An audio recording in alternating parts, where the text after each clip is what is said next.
Who's calling that? Who's calling that shit? Who's calling that shit? Who's calling that shit? Who?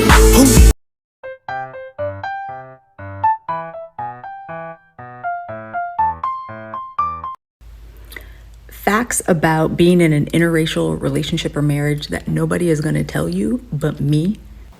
Hi guys, welcome back to our channel. In case you're new here, my name is Maren. And I'm Maureen. Right. So guys, in today's episode, I feel like it's going to be very interesting because we are going to be featuring a sister who is going to be exposing dirty little secrets that interracial people go through that they never ever talk about. And to be quite honest, this is the first time I'm hearing about whatever she's going to be revealing to us. I feel like she is giving us the wording of what we know, but we don't know we know. Do you guys get what I'm talking about?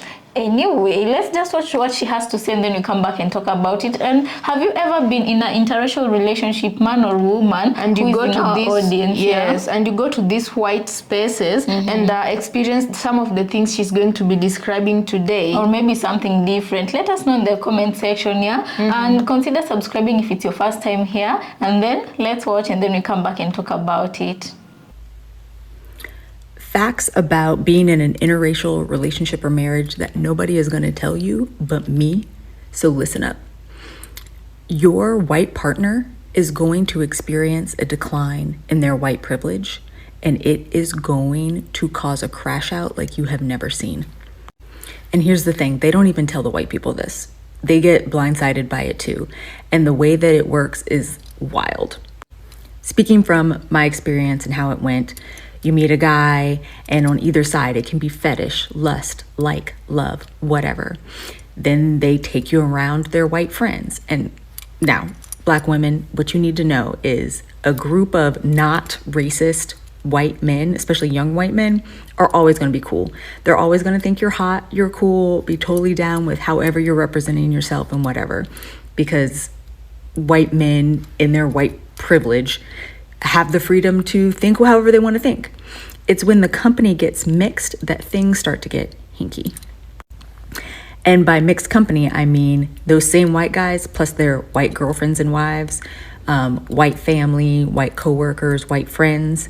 Then the dance starts because you have people who are on different levels of privilege, class, and power. And they're looking at you and they're trying to place you, and it better not be above them. So now you, as the Black girlfriend or boyfriend or husband or whatever, wife, have to do a dance. You have to position yourself between stereotype of what everybody wants you to be so that they can be comfortable in their white superiority delusion of this is what a Black person is and that's what I need to see to know that I'm here. But you also have to be assimilated enough into white culture that you're not deemed a threat, that they can relate to you, they understand you, they see that you are parroting certain norms and things that they know that they can relax a little bit. So it's a constant dance, because do not walk into a room full of insecure white people and be all that and a bag of chips. Oh, you in danger, girl. Because if you walk in there and you're not playing their little game that makes them feel good about themselves, if you walk in there and you are intellectual, you have poise, class, a great job, you're well educated, style, if you're not afraid of them, if you're not seeking their approval, if you are unbothered, they are not gonna like that. And they're gonna start looking at your white partner like, how dare you bring that here? And in order to keep their community of white delusion thriving, they have to remove any perceived threats, actual threats, anything that is not vibing in that collective understanding of who they deem themselves to be. And so that decline, that dismissal from white privilege is going to hit your white partner hard. They are going to get social backlash, stop being invited to things. Their family is going to start haranguing them about keeping you in line. Their buddies are not going to come over because their wives don't like you. There's going to be a lot of things that happen.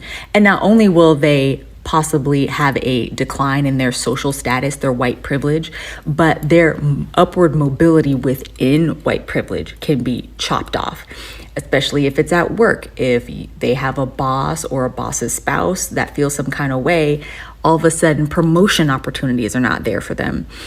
You are literally, by showing up as your authentic self, by being real, by not taking any flack, or even if you are so token and so playing the game, but that other white person who has a little bit more power than your partner is threatened or is insecure, there's nothing that you can do to stop them from wanting to yank privilege away from your partner or your spouse. It is what it is. And something that I was shocked by was that there will be other interracial relationships around, other Black men, Negro women, and they're not going to help you. They are not your friend. They ain't looking out for you, because if they stand up for you, if they speak up, if they try to mirror you, hell, if they even be nice to you or acknowledge your presence before anything else pops off, that could be seen as a threat, because you have to remember they're doing the same dance, right? They are also having to toggle between stereotype and non-threatening assimilated token. So they are having to consciously or subconsciously protect the white privilege of their spouse and the standing of their spouse for their own self-preservation. So no, don't look to them. They ain't going to help you. And y'all ain't going to be friends. Y'all ain't going to be bonding about the nuances of being in an interracial relationship. That's not how this works. This is about isolation.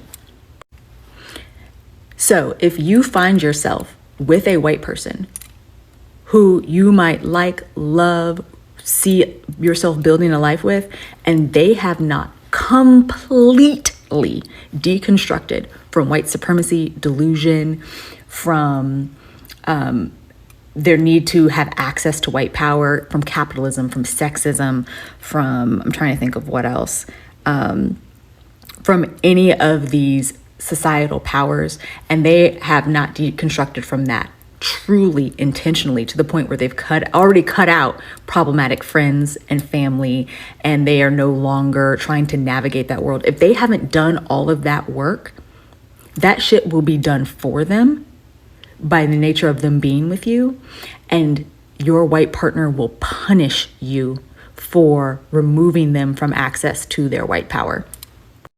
That's the dirty little secret that nobody talks about. When you are with an unhealed, unawakened white person who is just moving through life and thinks that their privilege is enough to allow them to date and do whatever they want and not be seen as a threat within their own society, if they have not done that soul-searching work, they will drag you into the messiness that is white supremacy. They will get taken out by their own, and you will become the one that they get to punish for it. So I'm not saying nothing. Date who you want to date, do what you want to do, but I thought you should know.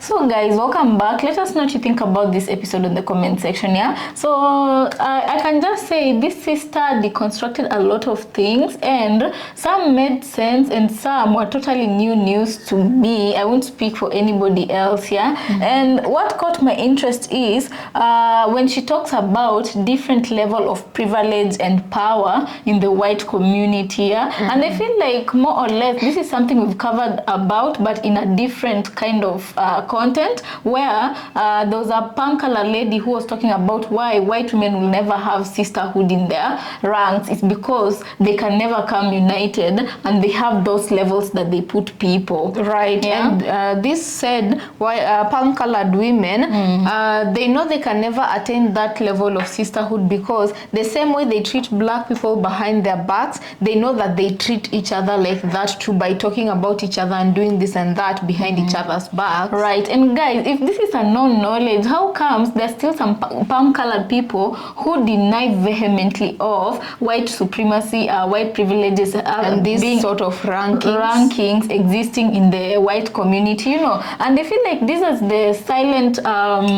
silent monster that, or white whale that people don't talk about, or should we say the white elephant in the room? I think that's the word I'm looking for, that people really don't know, can't confirm, and it's not talked about, you know? Because can you imagine when she's talking about if you're a black partner and you don't assimilate enough to not be a threat, then your partner starts falling because of you from the ranks. Your partner starts falling from the ranks, losing some certain privileges and losing some certain powers, you know? Right, and she even went on further to say some of these partners of yours are the very same ones who will punish you for making them lose their standings in society. I would like to know, guys, have you experienced something like this? And my question is, why would you get into a relationship where you're not allowed to fully be the person you have, the unapologetic person you are? You're not fully allowed to experience or enjoy your own culture when you're around certain people, you know? Right. That sounds like a lot of hard work. Right, and we know this is not the case for every interracial couple, right?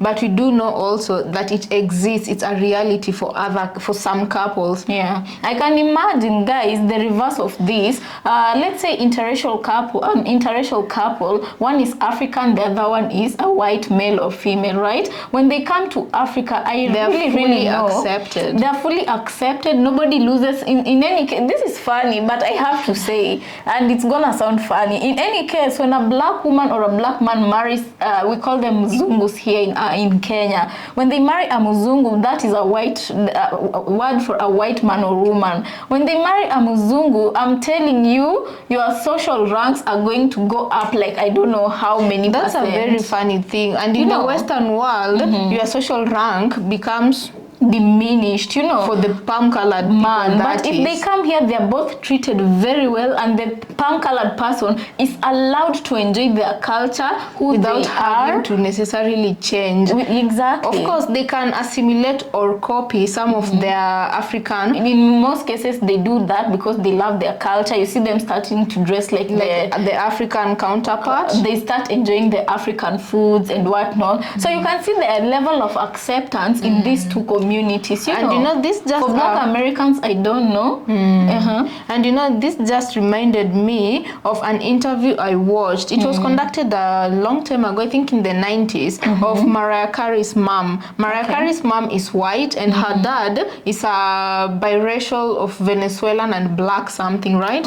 It was on Oprah Winfrey. And Mariah Carey's mom was just explaining how her family disowned her for marrying Mariah Carey's dad. And when they disowned her, her mom never told. Her mom had, I don't know if it was two brothers and a sister. So her mom never told her uncles and aunt that she was married to a black man. They just simply never talked about it. And her mom told her to never say anything to any of the family or friends, you know. So whenever she'd go to visit her mom, she would never take her husband or the kids to see their mom. God, so she was like really outcasted. Even if she would go to these events like family burials, you know, and nobody would really ask after her or what she's been doing, you know. And when it came time for her to settle in a new environment, when she married her husband, she noticed that the place she was looking for a house would never rent to her when she goes to ask for a house with her husband. So what she would do is she would go alone, and after she has gotten the keys to her house and paid the rent is when she moves in with her husband and kids. And she decided to move out of that white area because she saw that was no way of her family to live, right? Where she was the only one who was allowed to have a life, but her other family members were not allowed to have a life. So she decided to go to a mixed neighborhood. And now another problem arose in that mixed neighborhood where black kids would so Mariah Carey was white passing and her brother was slightly darker than her, you see. So the black kids would hate on her biracial kids because of how light they were, right? And on the other side, white kids would hate on the black one. Okay, the Mariah Mariah Carey's brother because he was slightly dark, you know, and Mariah Carey was the only one who was assimilated with the white kids, you know. Wow. So either ways you look at it, when people go into these interracial relationships, of course, these things have changed, but not that much. You see, that is really quite sad. Imagine, but I do big up the woman for how she tried by her family. She tried, and for I her can family. imagine how on both sides they have to face hurdles because they're having relationship with both. Different people from different races. My question is, can you guys see how the systemic whatever that was put in place, how it's really working? Because you can say it's not all white people who are like that, because for Mariah Carey's mom to really stand by her family, it means she had a different in opinion and views, but at the end of the day she was still affected by this system which carries majority of the population who still think like that. Yes, you know? and she had to see her kids grow up with a lot of struggle because And of the trauma. color they were. But you guys, I can say, yeah, those aunties, the sisters who are watching, and the mom, yeah, how can you have a child and not know what is going on in their life? Did you not suspect? And if you did, like this is an extension of your family. You still didn't care enough to just follow up. Thing is, Mariah Carey became a celebrity. Yeah, Is right that now the she time? lives in their TVs rent-free. And is that the time where you want to accept her because she's coming with the wealth? Anyway, guys, let us know what you think about this episode. Interesting Yeah? times. Yeah. So, guys, another thing I wanted to talk about is that the fact that they mentioned how you have to dial yourself down. And I'm like, how much of a threat are you? You're just a woman, you know. Or a man, Like, just walking and minding your business. Exactly. So how fragile does someone's ego has to be? Like, how fragile is their ego and their pride for them to not want someone to be truly who they are, because they feel like if someone is truly who they are, they feel like they're not matching up, or they feel like this person is threatening their very existence, you know. Like, okay, I don't know, you can answer that one for me. Another thing I wanted to highlight on here, when she talked about the family wanting her husband or boyfriend or whatever to keep her in line because she dares to be smart enough, she dares to have gone to a good college, she dares to present herself in a good and presenting manner because she's well dressed. You come and you're looking better than them. Like, how dare you? So guys, explain that to me, because she's saying literally the family members will tell him to keep you in line because apparently you're being rebellious, yeah, you're daring to grow horns, you know. So guys, let us know what you think about this episode, right? And also consider But subscribing before if we you're new to close our it, channel. my final words is that I noticed she said something else, how hard it is for other fellow black people in such communities because they stand feel up for you because they don't want their partners to lose their social standing. Exactly. And I'm like, so you will stand there as a black person, watch this person be treated badly, not because they misbehaved or anything, but because they dared to publicly showcase their excellence amongst people of different, you know. That's a very interesting society that I'd just love for them to be put in a lab and for me to just study or watch their life movie. I'd like to know it's an interesting thought process. Right. I'd like to know the perspective of these people. I'd like for them to be heard, for them to be collected in one room, and I mean the melanated ones who watch things happen and don't even stand also up the to palm colored ones. The palm colored ones. For me, I want to see these palm colored ones. Why are they so threatened?